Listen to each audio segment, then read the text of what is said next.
तो स्वयं नीतीश कुमार को नहीं मालूम है, क्योंकि उन्हें खुद नहीं पता है कि वो कहाँ रहेंगे। पिछले कई वर्षों में, पिछले 10 वर्षों में नीतीश कुमार की ये 6वीं सरकार है। 6वां सरकार को लेकर 6वां प्रयास है। हर साल 1.5 साल में नीतीश कुमार कहीं ना कहीं पलट के जाते ही जाते हैं।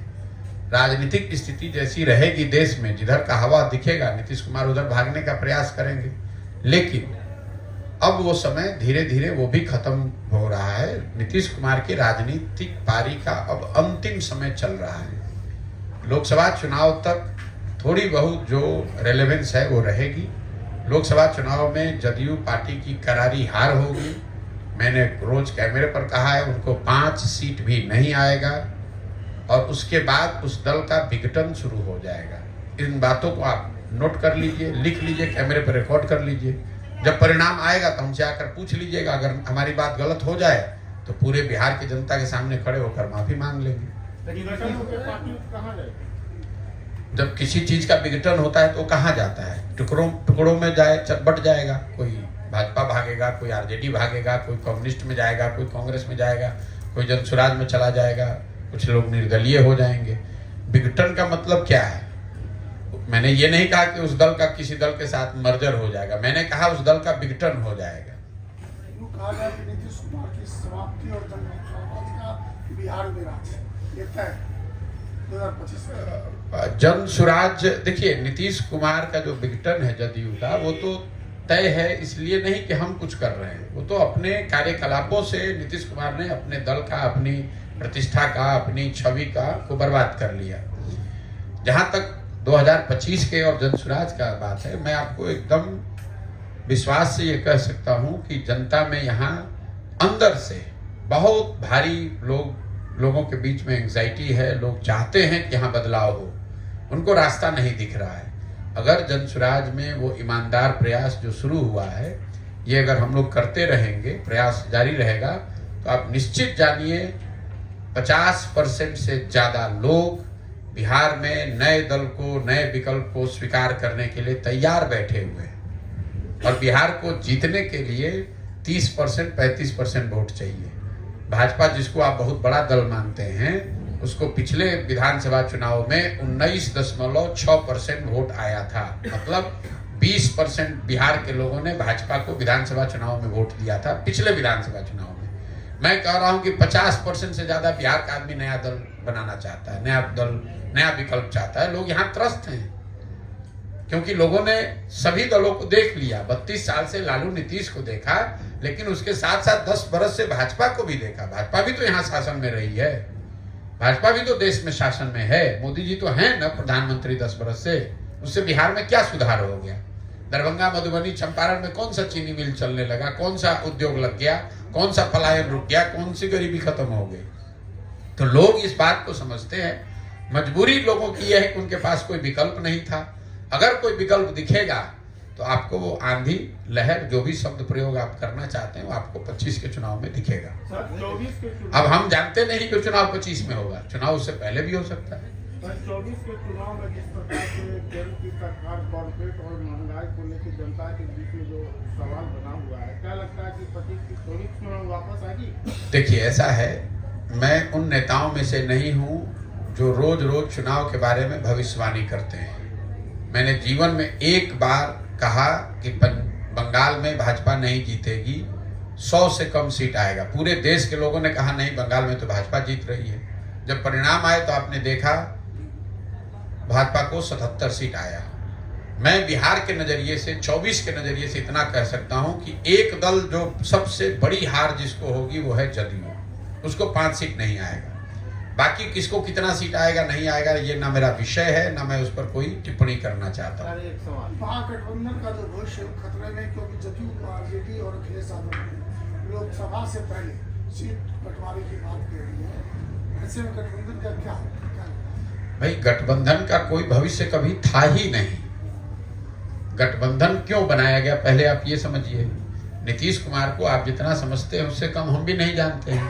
गठबंधन बनाने से पहले नीतीश कुमार सबसे पहले हमसे मिलने दिल्ली आए, हमको 4 घंटा समझाया कि गठबंधन हम क्यों वापस बनाना चाहते हैं। नीतीश कुमार महागठबंधन उन्होंने सिर्फ इसलिए बना, उनको कोई लालू यादव तेजस्वी यादव से प्रेम नहीं है, उनको कोई भाजपा की नीति से दिक्कत नहीं है। ये नीतीश कुमार के मन में ये डर था कि 24 में अगर हम इस गठबंधन में बने रहे भाजपा के साथ, 24 में लोकसभा जीतने के बाद भाजपा वाले हमको हटा देंगे, क्योंकि दल तो भाजपा का बड़ा था बिहार में, तो वो उनको ऐसा लगता था कि भाजपा वाले अपना मुख्यमंत्री बनाएंगे लोकसभा जीतने के बाद। तो भाजपा ऐसी स्थिति पैदा करे उससे पहले ही छोड़कर लालू यादव के साथ चले जाए तो कम से कम 25 तक तो कुर्सी बच जाएगी। अब उनको ये समझ आकलन नहीं है कि भाई अगर आप महागठबंधन के साथ गए, अगर आप चुनाव हारे तो आपका दल ही नहीं बचेगा, तो गठबंधन बनाइएगा किससे? वही स्थिति होगी, लोकसभा में हारेंगे, दल खत्म। जिस तरह से जीत हुई है भाजपा की, अब नीतीश कुमार की स्थिति कैसी है? नीतीश कुमार कोई फैक्टर ही नहीं है। आप लोग बिहार में चूंकि पत्रकारिता करते हैं तो आपको लगता है कि दुनिया नीतीश कुमार के इर्द गिर्द घूमती है। भाई नीतीश कुमार राष्ट्रीय राजनीति में कोई महत्व का नेता नहीं है, कोई महत्व नहीं है। प्रधानमंत्री के उम्मीदवार कहे जा रहे हैं। आप न कह रहे, कौन कहा है? इस देश में किसने कहा कि वो प्रधानमंत्री के उम्मीदवार है? आप बता दीजिए। तो आप अपने घर में बैठ के, हम यहाँ से बैठ के कहें कि हम अमेरिका के राष्ट्रपति के उम्मीदवार हैं, उसका तो कोई महत्व नहीं है। नीतीश, देखिए, अगर आप विपक्ष की राजनीति को भी देखेंगे तो वहां सबसे बड़ा दल कांग्रेस है, दूसरा दल टीएमसी है, तीसरा दल डीएमके है। नीतीश कुमार को कैसे कोई नेता मान लेगा? और ये पहले दिन से मैं कह रहा हूं, ये तो आप लोग खुद से मियां मिट्ठू बनने की बात है कि भैया संयोजक बन रहे हैं, तो फिर आप लोगों ने कहा पहले कहा प्रधानमंत्री का चेहरा बन रहे हैं, वो नहीं बने तो कहा संयोजक बन रहे हैं, अब वो भी नहीं बने तो कर नहीं, पीछे से हम ही चला रहे हैं। अरे भाई, आपको कोई नहीं पूछ रहा है, आप अपना देख लीजिए, बिहार में कुछ बचा लीजिए, वही बहुत बड़ी बात है। अपना दल नहीं बचने वाला है और आप देश की बात कर रहे हैं। नीतीश कुमार, आप व्यवहारिकता से सोचिए, नीतीश कुमार या उनका दल विपक्ष का जो खेमा है उसमें वो क्या ऑफर कर सकते हैं? उनके पास संगठन है नहीं, कोई बहुत बड़ी पार्टी ऐसी है नहीं कि बहुत बड़े नंबर में उनके सांसद वो दे सकते हैं। उनके पास ऐसी व्यवस्था है नहीं कि वो पूरा इंडिया का संसाधन मुहैया करा दें, वो भी नहीं है उनके पास। चौथा, ऐसी कोई गवर्नेंस की छवि नहीं है कि भाई पूरे देश में लोग कह रहे हैं कि भैया हमको नीतीश कुमार जैसा गवर्नेंस चाहिए। आपको क्या लगता है केरल में कोई आदमी कहेगा कि भैया हमारा केरल खराब है, बिहार जैसा हमको गवर्नेंस चाहिए? कोई ऐसा कहेगा? कोई तमिलनाडु में कहेगा? मैं इंडिया अलायंस के राज्यों की बात कर रहा हूँ। तमिलनाडु में कोई ऐसा आदमी कहेगा कि भैया तमिलनाडु तो बड़ा खराब है, बिहार जैसा तमिलनाडु को बना दो? तो जब आपकी ना छवि है, ना आपके पास संसाधन है, ना संगठन है, तो किस आधार पर आप नेता बन जाइएगा? ऐसे नहीं हो, हवा में थोड़ी ना बात होती है। आप कुछ टेबल पर रखिएगा तभी तो आपके लिए कोई बात मानेगा। इस स्थिति में भी जो लालू यादव है, तेजस्वी यादव है, उनको एकदम, मेरे भाई देखिए, लालू जी बड़बोले, राजद के जो नेता हैं ना, ये बड़बोले लोग हैं। अब आप राजद की स्थिति देख लीजिए, पूरे लोकसभा में 543 में से राजद के 0 MP हैं, 0। यहाँ अपने घर में बैठते हैं, 4 पत्रकार को बुलाते हैं, कहते हैं कौन देश का प्रधानमंत्री होगा। जिस दल का 0 MP है वो तय कर रहा है कि देश का प्रधानमंत्री कौन होगा। लेकिन नीतीश कुमार को तो वही लालू जी, वही तेजस्वी एकदम बड़ा बना रहे हैं। आप कितना जानते हैं नीतीश कुमार और लालू यादव? हमसे ज्यादा नहीं ना जानते हैं। 15 में हम ही ना दोनों लोग को साथ में लेकर आए थे। आप कितना जानते हैं कि एक दूसरे को कितना प्यार करते हैं? हम नहीं जानते हैं। अरे नीतीश कुमार को कोई लालू यादव तेजस्वी यादव से प्यार नहीं है। लालू यादव तेजस्वी यादव इसलिए दिल्ली का रोज चढ़ा रहे हैं कि चढ़ जाए कि ये बिहार खाली हो कि हमारा लड़का मुख्यमंत्री बने।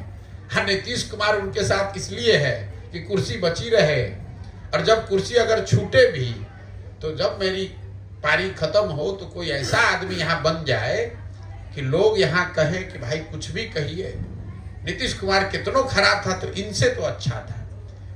आप नीतीश कुमार को नहीं जानते हैं। नीतीश कुमार ऐसे आदमी हैं कि बिहार की जनता ने उनको 42 गो MLA जिताया है। तो इसी जनता को सबक सिखाने के लिए ये लालू यादव को जंगल राज को वापस लाने का प्रयास कर रहे हैं कि जंगल राज वापस आ जाएगा तो लोग कहेंगे भैया बेकार नीतीश कुमार को हटाए, वही कम से कम ठीक था। अगर इनसे भी बुरी सरकार आ जाए तभी तो लोग नीतीश कुमार के बारे में अच्छा कहेंगे। मान लीजिए कोई अच्छी सरकार बिहार में आ जाए तो लोग क्या कहेंगे कि भैया अच्छा हुआ नीतीश कुमार से जान छूटा, बिहार की तरक्की शुरू हुई। लेकिन अगर इनसे भी खराब सरकार आ जाएगी तो लोग क्या कहेंगे कि अरे भाई कितना भी ये नीतीश कुमार खराब था, इनसे बेहतर था। तो नीतीश कुमार इतने बेवकूफ आदमी नहीं है, वो सोच समझ के ये निर्णय लिए है। सर मेरा एक सवाल है, के सांसद ने हिंदी राज्यों जो है उनको गौमूत्र से तुलना किया। देखिए, अब किसने क्या कहा है मुझे नहीं मालूम है। सच्चाई ये है कि हम लोग बिहार के लोग हैं, बाहर जाते हैं, हम लोग को बिहारी कह के महाराष्ट्र में भी गाली पड़ती है, उत्तर प्रदेश में भी, दिल्ली में भी, तमिलनाडु में भी। हम लोग अगर पिछड़े हैं, हम लोग अगर अनपढ़ हैं, अगर हमारे बच्चे मजदूरी करने कहीं जाएंगे तो वो आपको सिंहासन पे तो बैठाएगा नहीं। ये समझ हम और आप डेवलप नहीं करते और बेकार दूसरे राज्य को गाली दे रहे हैं। मैं आपको बता रहा हूं, अगर महाराष्ट्र का आदमी आकर बिहार में खेत में मजदूरी करेगा तो उसके बारे में आप क्या कहिएगा? तो आप अपनी दशा देख नहीं रहे हैं, अपने बच्चों को पढ़ाने की व्यवस्था कर नहीं रहे हैं, अपने राज्य में रोजगार हो इसकी चिंता कर नहीं रहे हैं। कोई सांसद कुछ कह दिया, अब इसी पर हल्ला मचाए जा रहे हैं। सांसद ने कह दिया कि ये गोमूत्र वाला राज्य, गलत बात है, नहीं कहना चाहिए, बिल्कुल गलत बात है, लेकिन आपको उससे बुरा लग गया और आपका बच्चा दिन भर रोड पर घूरा पर घूम रहा है, उससे आपको कोई चिंता ही नहीं है। तो अगर आप अनपढ़ हैं तो लोग आपको अनपढ़ ही तो कहेंगे। अगर आप गरीब हैं तो कोई आपको अमीर तो नहीं कहने लगेगा। अगर आप किसी के यहाँ मजदूरी कह रहे हैं तो वो आपको अपना मालिक तो नहीं बताएगा। आपके हिसाब से हिंदी राज्यों की जो तुलना की गई गौमूत्र से वो सही है? बिल्कुल बेकार आप अपना शब्द हमारे मुंह में डाल रहे हैं। मैंने कहा वो गलत है, लेकिन आपको हमको हिंदी राज्य के बारे में हम नहीं कह रहे हैं, हम बिहार की बात कर रहे हैं। बिहार के लोग जाते हैं और आपको गाली पड़ती है नहीं पड़ती है। तो अगर आप गलत है तो आपको नहीं झेलना पड़ेगा। बिहार की इस दशा की जानकारी आज तो नहीं, बहुत लंबे समय से आपको थी, लेकिन आज आप इस बात की इस यात्रा पर इस इतिहास की इस दशा को लेकर के पहले जो आप इन्हीं दलों के साथ काम किया करते थे, उस समय आपकी ये चिंता क्यों नहीं?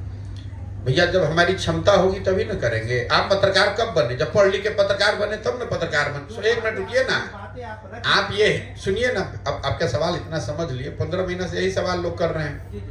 आप ये हिंद टीवी चलाते हैं, पत्रकार कब बने? जब भी बने ना, कभी पढ़ाई लिखाई किए होंगे तब ना पत्रकार बने होंगे। फिर कहीं कुछ पत्रकारिता की होगी, फिर कुछ साधन व्यवस्था हो गया तब अपना चैनल चला रहे हैं। पैदा हुए उसी दिन आपको नहीं पता था कि पत्रकार होने की जरूरत है, उसी दिन हो जाते पत्रकार। ये दशा एक दिन में सर नहीं हुई, बिल्कुल नहीं हुई है। लेकिन आप इन तमाम दलों के साथ काम कर चुके हैं, लेकिन ये अचानक फिर आपको ये आपको ना अचानक लग रहा है, क्योंकि आज आप जगह हैं। हम 10 बरस से यहाँ बिहार में प्रयास कर चुके नहीं, अगर प्रयास में सफलता मिली तो दूसरा प्रयास कर रहे हैं। सर मेरा एक अंतिम प्रश्न है मेरा कि 2024 का जो चुनाव हुआ, उस चुनाव में देश का प्रधानमंत्री कौन होना चाहिए और क्या लगता है नरेंद्र मोदी जिस तरह से देश का प्रधानमंत्री उसको होना चाहिए जो देश के लोग जिसको वोट दे। सर मेरा एक अभी आपकी नजर में, हमारी नजर से क्या है? बस वोट सीक्रेट काहे है? अगर आप ही बता दीजिए कौन होना चाहिए। ईवीएम को लेकर जिस तरह से बात चल रही है, क्या आपकी नजर में क्या सही और क्या गलत? हमको नहीं मालूम, हम ईवीएम के एक्सपर्ट नहीं है। हम उन बेवकूफों में से नहीं हैं जो सब्जेक्ट को नहीं जानता है उस पर टिप्पणी करता है, ठीक है ना। यहाँ पर बिहार में तेजस्वी यादव खड़े हुए, कहा जीडीपी में हम लोग देश में सबसे टॉप 3 राज्य में है। हमने सामने से कहा भाई जीडीपी का परिभाषा लिख दो, 10 दिन कोचिंग ट्यूशन ले लो, उसके बाद आकर बता दो कि जीडीपी होता क्या है, इसकी गणना क्या होती है, खाली बता दो कैमरे पर, हम कल से तुम्हारा झंडा लेके चलने लगेंगे। तो जिस विषय की हमें जानकारी नहीं होती है, नीति ये कहती है, सामान्य ज्ञान ये कहता है कि जिस विषय की जानकारी नहीं उस पर मुंह नहीं खोलना चाहिए, वरना बेवकूफ दिखिएगा। हम ईवीएम के एक्सपर्ट नहीं हैं, हम क्यों ईवीएम पे टिप्पणी करें? ईवीएम सही है गलत है ये देखने के लिए इलेक्शन कमीशन ऑफ इंडिया है, कोर्ट है, यहाँ जो लोग दल करते हैं, पार्टी करते हैं, उनका काम है। अब हम यहाँ झूठ मूठ का खड़ा होकर ईवीएम पे क्यों टिप्पणी करने लगे? आप कह रहे हैं देश का प्रधानमंत्री कौन होना चाहिए? अरे भाई, अभी जिसको जनता चुनेगी उसको देश का प्रधानमंत्री होना चाहिए। चलिए सर, एक बड़ा प्रैक्टिकल सवाल है।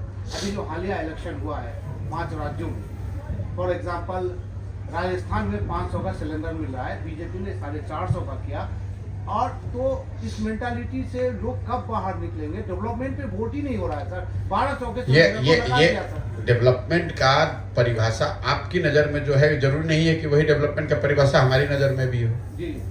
लोग सब कुछ जांचने परखने के बाद अपने हिसाब से जिसको अच्छा समझते हैं उसको वोट करते हैं। लोकतंत्र ऐसे ही चलता है। अब आप बैठ के कहिएगा कि डेवलपमेंट लोगों को वोट इसलिए करना चाहिए, तो हो नहीं सकता। हम बैठ के तय कर दें कि लोगों को सिलेंडर पे वोट करना चाहिए, उससे तो लोग नहीं मान जाएंगे। लोग सिलेंडर पर भी वोट करते हैं, लोग जात पर भी वोट करते हैं, लोग राष्ट्रीय सुरक्षा पर भी वोट करते हैं, उनके विकास पर भी, रोजगार पर भी, हर तरह के विषय को मिलाकर लोग वोट करते हैं। क्या सच में ऐसा हो रहा है? बिल्कुल होता है, बिल्कुल हो रहा है, बिल्कुल हो रहा है। क्या बात करते हैं? फिर जाति कोई माने नहीं रखती, बिल्कुल नहीं माने रखती, बिल्कुल नहीं माने। सब कुछ माने रखता है जो समाज में है। लेकिन अगर आप यहाँ बिहार के पत्रकार हैं, आप लोग को ज्यादा ज्ञान है कि सब आदमी जाते पर वोट दे रहा है, तो नरेंद्र मोदी को बिहार में वोट कौन दे रहा है ये बता दीजिए। अगर हर आदमी जाति पर वोट दे रहा है तो मुसलमान फिर लालू यादव को वोट क्यों दे रहा है? वो तो उनके जाति के नहीं है। अगर आपको इतनी समझ है, लेकिन आप तो कुछ समझना चाहते नहीं है। दिक्कत यह है कि लोग अपनी मानसिकता बनाकर बैठे हुए हैं ना। आप कुछ सामने दिख रहा है आंकड़ा आपको कि भाई 20% मुसलमान तो आरजेडी को वोट कर रहा है। आरजेडी तो उनके जाति की पार्टी नहीं है, क्यों वोट कर रहा है? फिर भी आप कहेगा सब यहाँ जातीय पर वोट दे रहा है। लोकसभा में 30-35% बिहार के लोगों ने मोदी को वोट कर दिया। मोदी के जाति का तो उसमें कोई आदमी नहीं है, फिर भी आप कहिएगा जाति पे वोट पड़ रहा है। तब इसको आप जब भाई किसी का आंख बंद है तब ना उसको खोलिएगा। जो जग रहा है, आंख खुला हुआ और अंधा के तरफ भी सवाल कर रहा है, तो उसको क्या कर सकते हैं? आपके कहने से नहीं ना मान लेंगे। आपके कहने से इसलिए नहीं मानेंगे कि सच्चाई उससे उलट है। आंकड़े जो आप कह रहे हैं उससे उलट है। अगर सरकार के सिलेंडर बांटने से ही सरकार जीत जाती तो जो लोग भी सरकार में उस सिलेंडर कम पैसे में बांटा वो जीत के आ जाता। लेकिन जनता उससे ज्यादा होशियार है। वो सिलेंडर 500 चाहती है, उसके साथ और भी कुछ चाहती है। ठीक है।